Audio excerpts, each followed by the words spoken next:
Hello student. आज हम बात करेंगे कंप्यूटर का आईसीएसई बोर्ड का कम स्पेसमैन पेपर के बारे में। फर्स्ट हम देख लेते हैं पेपर पैटर्न कैसा रहेगा। फुल मार्क्स होगा 100 का, उसमें दो पार्ट में डिवाइड होगा। फर्स्ट जो सेक्शन रहेगा उसमें 40 मार्क्स एंड सेकेंड जो सेक्शन रहेगा उसमें 60 मार्क्स। इस 40 मार्क्स में 20 होगा एमसीक्यू और 2 मार्क्स का 10 ठो क्वेश्चन रहेगा, तो वहाँ से 20, तो 20 और 20 मिला के 40। नेक्स्ट सेक्शन में जो है वहाँ पे 4 ठो क्वेश्चन लिखना पड़ेगा आउट ऑफ 6 प्रोग्राम्स और उसमें 15 मार्क्स का रहेगा तो 60 होगा। ये है क्वेश्चन पैटर्न। नेक्स्ट हम देखते हैं पेपर जो स्पेसमैन पेपर है वो कैसे क्या दिया है वो हम लोग सॉल्व करेंगे। ये है स्पेसमैन पेपर। यहाँ पे क्वेश्चन 1 जो दिया हुआ है ये थोड़ा सीबीएसई पैटर्न, सीबीएसई के जो क्वेश्चन आता है वहाँ से उसका पैटर्न यहाँ पे फॉलो हुआ है। और यहाँ पे एक पिक्चर दे दिया जहाँ पे एक फादर और एक चाइल्ड लायन, फादर लायन और एक चाइल्ड लायन है। मतलब यहाँ पे ये बोलने का कोशिश कर रहे हैं फादर लायन का जो प्रॉपर्टीज है वो चाइल्ड लायन में आ रहा है। तो हम लोग ऑब्जेक्ट ओरिएंटेड प्रोग्रामिंग में एक प्रॉपर्टी था, एक प्रिंसिपल था, जहाँ पे एक एक क्लास का कुछ प्रॉपर्टीज अगर दूसरा क्लास में आता है तो वो होता है इनहेरिटेंस। तो यहाँ पे जो आंसर होगा वो होगा inheritance.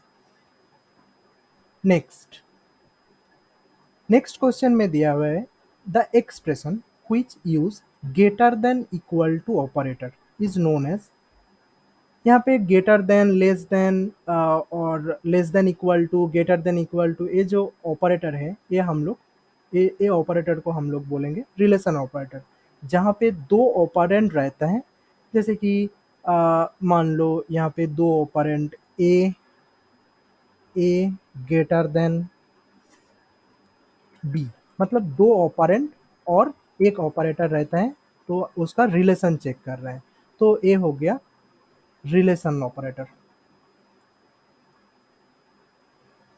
Next ternary operator is a.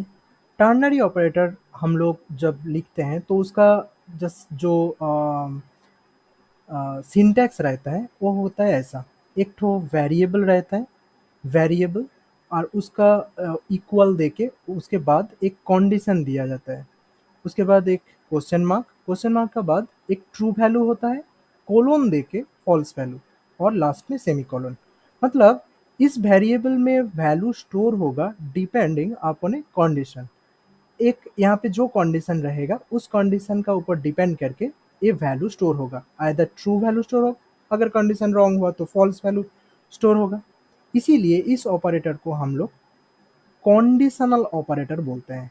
तो ये एक ऑपरेटर है और इसका और एक भी नाम है कंडीशनल असाइनमेंट ऑपरेटर और क्वेश्चन मार्क ऑपरेटर वो भी बोल सकते हो। तो ये होगा कंडीशनल ऑपरेटर। नेक्स्ट यहाँ पे दिया हुआ है when a primitive data type is converted to a corresponding object of its class is called। मतलब हम लोग जो ऑब्जेक्ट लिखते हैं, जो भी ऑब्जेक्ट करते हैं, और हम लोग जो डेटा टाइप यूज़ करते हैं जैसे कि इंट हो गया, कैर हो गया, फ्लोट हो गया, उसका एक कोरेस्पॉन्डिंग एक क्लास होता है जिसको हम लोग बोलते हैं रैपर क्लास। उस रैपर क्लास का हम लोग ऑब्जेक्ट भी बना सकते हैं। अगर उस ऑब्जेक्ट में अगर कुछ वैल्यू हम लोग देते हैं तो उस वैल्यू को हम लोग बोलेंगे, उस वैल्यू को जब उस कैरेक्टर में स्टोर करेंगे तो होगा ऑटो बॉक्सिंग। जैसे कि देखो यहाँ पे कैरेक्टर बोल के एक रैपर क्लास है, सी एच यहाँ पे ऑब्जेक्ट है, एंड हो गया वैल्यू। ए वैल्यू इस मतलब इस ऑब्जेक्ट में स्टोर हो रहा है, ये ऑटोमेटिकली स्टोर होता है, इसीलिए इसको हम लोग बोलेंगे ऑटो बॉक्सिंग और बॉक्सिंग भी बोल सकते हैं। तो व्हेन एक प्रिमिटिव डेटा टाइप कैर वो जब कोरेस्पॉन्डिंग ऑब्जेक्ट में स्टोर होगा तो वो हो गया बॉक्सिंग। हम लोग यहाँ पे देखेंगे कैसा अनबॉक्सिंग ही होता है। इंटीजर एन, मतलब एन यहाँ पे एक ऑब्जेक्ट है इंटीजर क्लास का, इंटीजर रैपर क्लास का, इक्वल्स टू न्यू इंटीजर, यहाँ पे 10 दिया हुआ है, वो 10 यहाँ पे एन में स्टोर हो रहा है, मतलब इस ऑब्जेक्ट में स्टोर हो रहा है। अब हम लोग क्या कर रहे हैं, वो ऑब्जेक्ट को डेटा टाइप में कन्वर्ट कर रहे हैं, मतलब जो हम लोग जो लिखते हैं इंटीजर उसमें ले रहे हैं। तो ये हो गया अनबॉक्सिंग, मतलब जब भी कोई ऑब्जेक्ट से डेटा टाइप में कन्वर्ट होगा तो वो हो जाता है अनबॉक्सिंग। और डेटा टाइप से जब ऑब्जेक्ट में जाता है वो हो गया auto boxing. Next, the number of byte occupied by a character array of 10 elements, मतलब एक एरे है जिसमें 10 एलिमेंट है। तो ये हो गया इंडेक्सिंग। और ये हो गया 10 ठो लेके एक एरे बना हुआ है। कैरेक्टर सी एच बोल के जब हम लोग कोई भी वेरिएबल डिक्लेयर करते हैं तो उसके लिए 2 बाइट्स ऑक्यूपाई होता है। जब एक बाइट का 2 बाइट्स है तो एक एरे जब क्रिएट हो रहा है 10 बाइट का, तो 2 × 10 मतलब 20 बाइट्स ऑक्यूपाई होगा। तो ये वाला स्टेट कंडीशन राइट है। Next,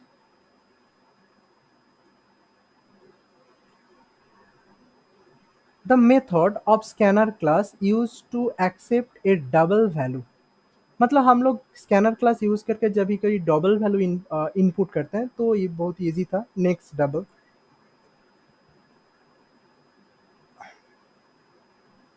among of the following which is a keyword, मतलब यहाँ पे जो जो है उसमें कीवर्ड कौन सा है। एवरी तो नहीं होगा, ऑल तो नहीं होगा, केस। केस हम लोग स्विच केस में यूज करते हैं, स्विच उसके बाद केस देके हम लोग एक्सप्रेशन देते हैं, तो यहाँ पे केस होगा आंसर, ईच भी नहीं होगा। Next, the output math dot round 6.6 plus math dot seal 3.4। Math dot round क्या काम करता है, मतलब 0.5 और ज़्यादा, मतलब 0.5 से अगर ज़्यादा हुआ कुछ वैल्यू तो उसका ऊपर में जो वैल्यू है वो वैल्यू देता है। 0.5 से अगर कम हुआ तो उसका नीचे वाला वैल्यू देता है। तो यहाँ पे 6.6 है, इसीलिए इसका वैल्यू होगा 7.0। और मैथ डॉट सील क्या करते हैं, मैथ डॉट सील मतलब 0.0 से अगर एक बढ़ गया तो उसका ऊपर में जो वैल्यू होगा, जो इंटीजर टाइप का जो वैल्यू होगा, तो उस वैल्यू वो रिटर्न होगा। जैसे कि 3.4 है तो मतलब 3 से ज़्यादा हो गया तो ये हो गया ये हो जाएगा 4.0। और ये दोनों मिला के जो होगा वो होगा 7 और 4 11, तो ये हो जाएगा 11। Next, name the error if any in the following statement, यहाँ पे जो एरर कुछ अगर मिलेगा तो उसमें उसका नेम हम लोग को बोलना पड़ेगा। System dot out dot print, यहाँ पे हेलो बोल के, यहाँ पे सेमी कोलोन नहीं है। यहाँ पे अगर हम लोग सेमी कोलोन दे देते हैं तो वो जो एरर है उस एरर का नाम है, मतलब ये जो सिंटैक्टिकल प्रॉब्लम है तो इस एरर का हम लोग बोलेंगे सिंटैक्स एरर, मतलब सिंटैक्टिकल प्रॉब्लम है। Next, Java statement to access the fifth element of an array is, मतलब कौन सा होगा अगर जावा एलिमेंट का फिफ्थ मतलब एरे का फिफ्थ एलिमेंट हम लोग अगर एक्सेस करना चाहते हैं। तो ये हो गया एक एरे जिसमें 5 वैल्यू है, 10 20 30 40 50 करके। और ए हो गया इंडेक्स, तो इंडेक्स हम लोग जानते हैं 0 से शुरू होता है, 0 1 2 3 4 करके शुरू होता है। तो अगर फिफ्थ, ए हो गया first element, second element, third, fourth and fifth. अगर फिफ्थ एलिमेंट को हम लोग अगर एक्सेस करना चाहते हैं तो उसका इंडेक्स होगा 4, मतलब यहाँ पे आंसर आंसर होगा फोर्थ, मतलब x of 4। Next, the output of remarkable dot substring 6। Substring function एक स्ट्रिंग फंक्शन है जो क्या काम करता है, जो यहाँ पे जो इंडेक्स रहेगा, यहाँ पे जो इंडेक्स रहेगा उस इंडेक्स से एंड तक जो भी कैरेक्टर होगा उस कैरेक्टर को वो आउटपुट देगा। मतलब यहाँ से मतलब 6 इंडेक्स से एंड तक जो भी पूरा जो है स्ट्रिंग वो आउटपुट में मिलेगा। तो यहाँ पे एबल होगा।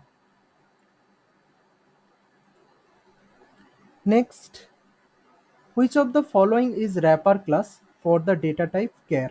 तो हम लोग अभी देखे हैं जो कैरेक्टर बोल के है तो वही होगा कैर का data type, sorry wrapper class. Name the package that contain wrapper class. Package का नाम क्या होगा। हम लोग जब भी कोई भी क्लास को हम लोग एक्सेस करते हैं, उस क्लास कोई ना कोई पैकेज में रहता है। जैसे कि स्कैनर क्लास, वो स्कैनर क्लास यूटिल बोल के एक पैकेज में रहता है। ऐसा ही हम लोग जो कोई भी अगर रैपर क्लास को यूज़ करते हैं, जैसे कि इंटीजर हो गया, फ्लोट फ्लोट हो गया, डबल हो गया, तो उस रैपर क्लास एक पैकेज में मतलब रहता है। उस पैकेज को हम लोग बोलेंगे डिफ़ॉल्ट पैकेज। जावा का डिफ़ॉल्ट पैकेज वो हो गया जावा डॉट लैंग। ये होगा answer. Next, constructor overloading follows which principle of object oriented programming। मतलब कंस्ट्रक्टर मतलब एक ही नाम, लेकिन उसका जो काम है उसका डिफरेंट होगा। मतलब ऐसा ऐसा प्रिंसिपल एक ही फॉलो करता है, वो होगा पॉलीमॉर्फिज्म। हम लोग जानते हैं poly mean many and morphism मतलब डिफरेंट फॉर्म। मतलब एक ही नाम लेकिन उसका फॉर्म डिफरेंट है, तो ये होगा पॉलीमॉर्फिज्म। मतलब एक नाम और डिफरेंट काम है। Which of the following is a valid integer constant. यहाँ पे देखने से ही पता चल जा रहा है फोर। फोर तो एक इंटीजर है, इसीलिए आंसर होगा only one. Next, next, the method compared to return dash when the two string are equal। मान लो ए बी सी एक स्ट्रिंग है, डॉट कंपेयर टू यहाँ पे ए सी सी यहाँ पे दे दिया। तो कंपेयर टू फंक्शन क्या काम करता है, लेक्सिकोग्राफिकली जो कैरेक्टर डिफरेंट होगा, मतलब कोई स्ट्रिंग में जो कैरेक्टर डिफरेंट होगा उसका एस्की वैल्यू, ASCII का जो डिफरेंस है वो हम लोगों को रिटर्न करता है। तो यहाँ पे जो ASCII वैल्यू है, बी का जो ASCII वैल्यू है वो 66 एंड सी का जो ASCII वैल्यू है वो है 67। तो इसका डिफरेंस होगा -1, तो ये -1 रिटर्न होगा। अगर दो स्ट्रिंग इक्वल हो गया, यहाँ पे ए बी सी यहाँ पे भी बी सी, तब रिटर्न होगा 0, क्योंकि यहाँ पे कुछ डिफरेंस नहीं मिलेगा, इसलिए इसका आंसर होगा 0। ये भी एक सीबीएसई टाइप का क्वेश्चन है, जहाँ पे एक असर्शन दिया है और एक रीजन दिया है। असर्शन में बोला है in a Java statement written in lower case. मतलब जावा स्टेटमेंट अगर कोई कुछ स्टेटमेंट को अगर हम लोअर केस में लिखे, लोअर केस लेटर और upper case letter are treated as same, नहीं, ये रॉन्ग है। क्योंकि हम लोग अगर कुछ वेरिएबल का नाम अपर केस में ले लेते हैं तो उस वेरिएबल पे लोअर केस में डिफरेंट होता है, तो एक रॉन्ग है। रीज़न क्या दिया हुआ है, जावा is a case sensitive language, तो ये ठीक है। तो मतलब इसका जो आंसर होगा, मतलब assertion is false, reason is true, ये वाला आंसर होगा। Next, read read the following text. यहाँ पे एक टेक्स्ट दिया हुआ है, a class encapsulate data members that contain information and as a अच्छा, इनकैप्सुलेट का मतलब है एक साथ करना। तो हम लोग जब भी कोई क्लास क्रिएट करते हैं तो उसमें बहुत एक क्लास का अंदर बहुत सारा फंक्शंस रहता है, बहुत सारा वेरिएबल रहते हैं। तो यहाँ पे जो होगा डेटा मेंबर्स, वेरिएबल को हम लोग क्लास का अंदर जो वेरिएबल है उसको हम लोग डेटा मेंबर्स बोलेंगे, और जो फंक्शंस है वो मेंबर मेथड बोलेंगे। तो इनकैप्सुलेट का मतलब ऐसा ही हुआ, data members and member method, ये होगा आंसर। नेक्स्ट assertion में दिया हुआ है call by value is known as pure method. Call by value क्या है? मान लो एक फंक्शन है पब्लिक वॉइड fun1 इंट ए। हम लोग जब ये fun1 को कॉल करेंगे, ये जो बी दे रहे हैं, तो ए वैल्यू बी का वैल्यू ए में स्टोर हो रहा है। अगर इस ए का वैल्यू अगर चेंज हुआ, मान लो यहाँ पे हम लोग यहाँ पे लिख रहे हैं ए प्लस प्लस, तभी क्या होगा? उस ए प्लस प्लस मतलब ए का वैल्यू चेंज हो रहा है तो ये प्योर फंक्शन नहीं रहेगा। तो यहाँ पे जो जो है ये रॉन्ग है, क्योंकि कॉल बाय वैल्यू में प्योर हमेशा ही प्योर फंक्शन मतलब प्योर मेथड नहीं भी रह सकता है, चेंज भी हो सकता है। रीजन में दिया हुआ है the original value of the variable does not change as operation is perform on copied value. मतलब जब बी से जब वैल्यू ए में जा रहा है, ए का वैल्यू अगर कुछ चेंज हुआ तो उसका इफेक्ट हम लोग बी में नहीं पड़ेगा। तो रीजन यहाँ पे सही बोल रहा है। तो ये होगा both assertion and reason are true. ये होगा आंसर।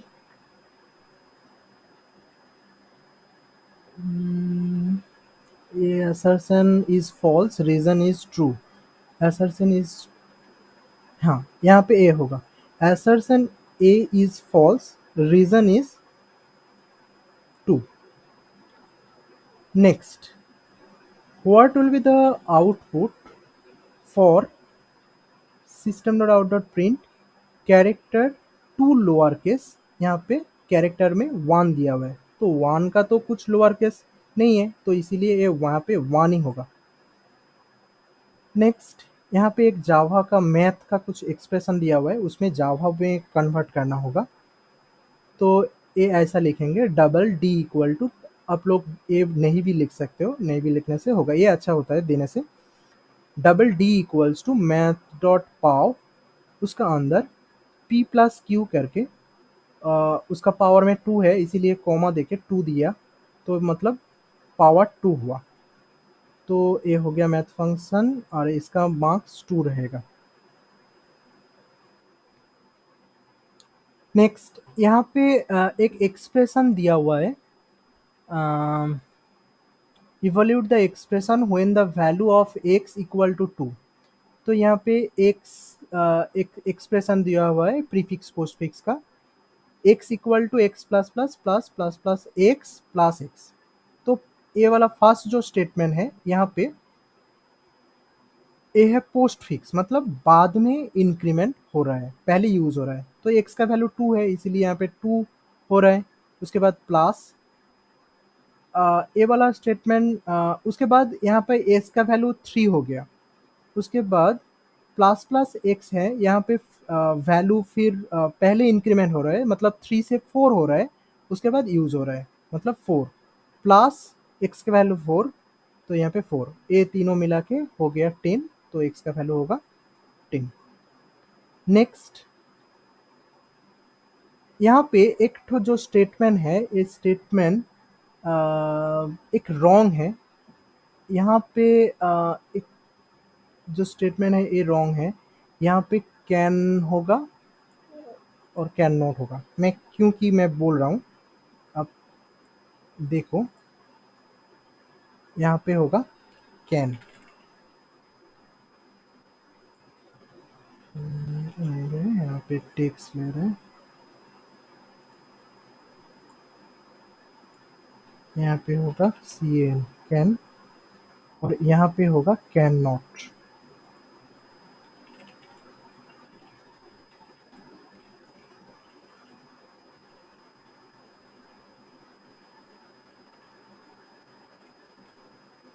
कैन नॉट,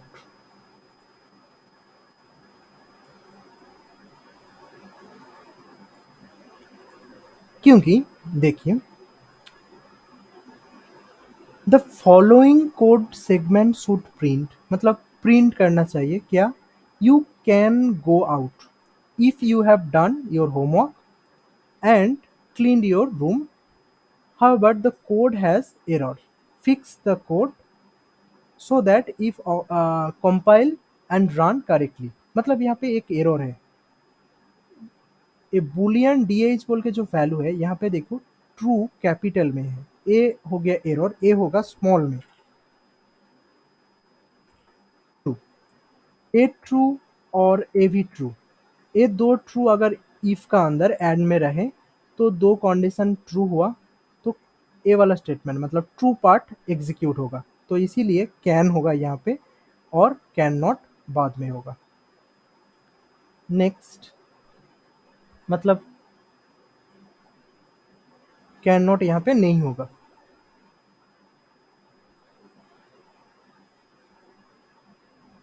नेक्स्ट, यहाँ पे एक एग्जीक्यूट करने बोला है, sum execute the following program segment. यहाँ पे एक ज़ीरो दिखा रहा है, तो इस एरर को फिक्स करने के लिए देखो यहाँ पे 1/2, अगर 1/2 है तो 1 भी एक इंटीजर नंबर है और 2 भी एक इंटीजर नंबर है, तो अगर डिवाइड करेंगे तो आंसर इंटीजर में ही देंगे तो ज़ीरो आंसर होगा, तो ज़ीरो से अगर कोई भी नंबर को मल्टीप्लाई करोगे तो आंसर ज़ीरो आता है।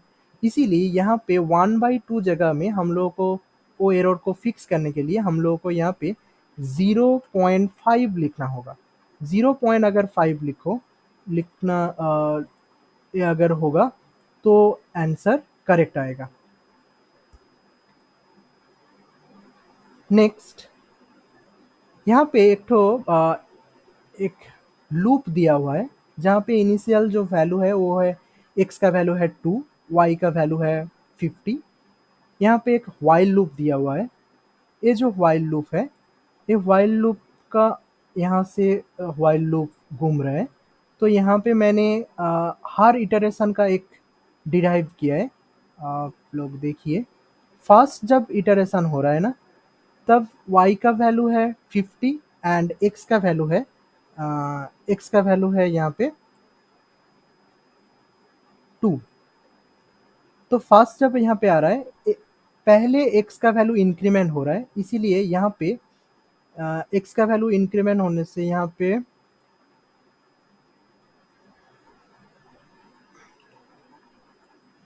x का वैल्यू हो जा रहा है 3। उसके बाद अम, यहाँ पे जो स्टेटमेंट है x minus equal to x plus plus, इसको हम लोग अगर ऐसा लिख देते हैं x equal to x minus x plus plus, तब क्या हो रहा है x का वैल्यू 50 है, उनमें से 3 सब्सट्रैक्ट हो रहा है, तो वो y में सब्सट्रैक्ट होके y में स्टोर हो रहा है, तो y का जो वैल्यू होगा वो 47, लेकिन इसको एग्जीक्यूट करने के बाद x का वैल्यू हो जाएगा 4। तो अब एक कंडीशन चेक कर रहे हैं, x का वैल्यू लेस देन 10 है, तो फिर से यहाँ पे फिर से ये लूप से फिर से आएगा, ये आने से ए वाला स्टेटमेंट एग्जीक्यूट होगा। तो यहाँ पे क्या हो रहा है x का वैल्यू पहले इंक्रीमेंट हो रहा है, x का वैल्यू 5 हो रहा है और नेक्स्ट स्टेटमेंट पे जाके y में जो वैल्यू था वो 47 माइनस 5 हो रहा है तो 42 हो रहा है, एंड x का जो वैल्यू है वो हो गया 6, मतलब 5 से इंक्रीमेंट करके 6 हुआ है। नेक्स्ट जब आ रहा है तो यहाँ से इंक्रीमेंट करके करने के बाद यहाँ पे जो आ रहा है तब x का वैल्यू 7 हो रहा है और 42 से अगर 7 सब्सट्रैक्ट करें तो y का वैल्यू हो गया 35 एंड x का वैल्यू इंक्रीमेंट करके हो गया 8। नेक्स्ट स्टेटमेंट पे जब आ रहा है तब x का वैल्यू इंक्रीमेंट होके 9 हो रहा है एंड y का वैल्यू 35 था और उनमें से 9 सब्सट्रैक्ट हो रहा है, मतलब बाद में इंक्रीमेंट हो रहा है, तो 9 सब्सट्रैक्ट हो रहा है तो उसमें 20 हो रहा है एंड x का वैल्यू 10 हो रहा है। नेक्स्ट, यहाँ पे इक्वल है, कंडीशन लेस देन इक्वल है, तो इसीलिए फिर से एक बार लूप घूम रहा है, तो x का वैल्यू हो गया 11 और 26 माइनस 11 करने से तो 15 होगा एंड y का जो वैल्यू है तो वो होगा 12। तो ये कितना टाइम लूप एग्जीक्यूट कर रहा है, लूप एग्जीक्यूट कर रहा है 1 2 3 4 5 फिफ्थ टाइम, और रिटर्न वैल्यू होगा, ये जो वैल्यू है रिटर्न वैल्यू 15, मतलब फिफ्थ टाइम एग्जीक्यूट कर रहे हैं और रिटर्न जो वैल्यू होगा वो है 15। नेक्स्ट, यहाँ पे बोला है right the output of the following string method, यहाँ पे आर्टिफिशियल बोल के है डॉट नेक्स्ट इंडेक्स ऑफ आई। तो इंडेक्स ऑफ फंक्शन क्या काम करता है, स्टार्टिंग से ढूंढता है कहाँ पे आई है, यहाँ पे आई दिया हुआ है इसलिए कहाँ पे आई है, एंड उसका इंडेक्स रिटर्न करता है। तो यहाँ पे देखो ए का इंडेक्स 0 है, 0 1 2 3, तो आई स्टार्टिंग से 3 इंडेक्स में है, इसीलिए इसका आउटपुट होगा 3। नेक्स्ट है डॉग स्पेस एंड पापी, एंड के बाद स्पेस है, उसके बाद ट्रिम। ट्रिम फंक्शन क्या है, ट्रिम फंक्शन क्या काम करता है, जो भी स्ट्रिंग रहेगा उसका आगे एंड पीछे जो अगर कुछ स्पेस रहता है तो उसको उसको हटा देता है, लेकिन उसका अंदर में जो स्पेस रहेगा उसको नहीं। इसीलिए यहाँ पे जो ट्रिम बोल के एक फंक्शन है, इसका अंदर में जो स्पेस है उसको हटाएगा नहीं। इसीलिए इसका पूरा जो लेंथ होगा, इसीलिए लेंथ 13 होगा। आप काउंट कर सकते हो, डी से वाई तक 13 होगा इंक्लूडिंग स्पेस। तो नेक्स्ट है name to jump statement. Jump statement मतलब है कुछ एक स्टेटमेंट से अगर दूसरा जगह, मतलब कुछ एक प्रोग्राम से प्रोग्राम का कुछ एक जगह से दूसरा जगह पहुंच जाना। तो ये हो गया ब्रेक। ब्रेक में हम लोग देखे हैं स्विच केस में एक ब्रेक अगर होता है तो स्विच के बाहर चला जाता है। ब्रेक भी एक जंप स्टेटमेंट है। कंटिन्यू भी, कंटिन्यू करते हैं तो एक पोर्शन ऑफ प्रोग्राम से दूसरा प्रोग्राम एग्जीक्यूट चला जाता है। तो और रिटर्न भी, तो हम यहाँ पे 3 ठो लिख दिए, आप 2 लिख सकते हो। नेक्स्ट नेक्स्ट है यहाँ पे स्ट्रिंग में एक वैल्यू दिया है 20, ए में स्टोर है, स्ट्रिंग बी में 23 स्टोर है। पार्सिंट का फंक्शन है इंटीजर में कन्वर्ट करना। तो इंटीजर को कन्वर्ट करके पी में स्टोर कर रहे हैं और बी का वैल्यू क्यू में स्टोर कर रहे हैं। लेकिन यहाँ पे आउटपुट लिखने बोला है ए, लेकिन ये याद रखना ए एक स्ट्रिंग वैल्यू है। तो ए डिस्प्ले जब होगा तो ए 20, ए का अंदर 20 है, उसके बाद एक स्टार प्रिंट होगा, उसके बाद 23 प्रिंट होगा। इजी था। Next, when there is no explicit initialization, what was the default value set। अच्छा, जब भी कुछ मतलब हम लोग जब कुछ इंटीजर वेरिएबल डिक्लेयर करते हैं, जैसे कि इंट ए ले लिए, तो ए का अंदर अगर कुछ वैल्यू नहीं दिया तो उसका डिफ़ॉल्ट वैल्यू क्या होगा? तो इंटीजर है बोल के यहाँ पे 0 आंसर होगा। इंटीजर का डिफ़ॉल्ट वैल्यू 0 है। एंड स्ट्रिंग का डिफ़ॉल्ट वैल्यू होगा नल। स्ट्रिंग का अगर मान लो यहाँ पे string स्ट्रिंग एस बोल के एक वेरिएबल दिए, अगर इसमें कुछ वैल्यू हम लोग नहीं डाला है तो इसका जो डिफ़ॉल्ट वैल्यू होगा वो होगा नल, LULL, नल। नेक्स्ट है एक पी बोल के एक एरे दिया है जिसमें 4 ठो वैल्यू है, 12, 14, 16, 18। एंड क्यू बोल के और एक एरे है जिसमें 3 ठो वैल्यू है, 20, 22 and 24। Place all the element of P array and Q array in are, one after another, मतलब एक एक करके। तो हम लोग अगर पी एरे का जो एलिमेंट है वो अगर आर में दे देते हैं, क्यू का जो एलिमेंट है वो अगर आर में देते हैं, तो इसका जो लेंथ होगा, एरे का जो साइज होगा अ, उसका होगा 4 एंड 3, मतलब 7। एरे का साइज होगा 7 और उसका first index, right the index of first position. अगर आर का फर्स्ट इंडेक्स हम लोग देखना चाहते हैं तो आर थर्ड ब्रैकेट का अंदर 0, और लास्ट एलिमेंट के लिए हम लोग लिखना पड़ेगा आर 6, क्योंकि इंडेक्स 0 से शुरू होता है। और इसका साइज जो दे होगा वो होगा 7, मतलब लेंथ लेंथ होगा 7 एंड साइज 6। तो बाकी पोर्शन हम लोग नेक्स्ट वीडियो में बात करेंगे।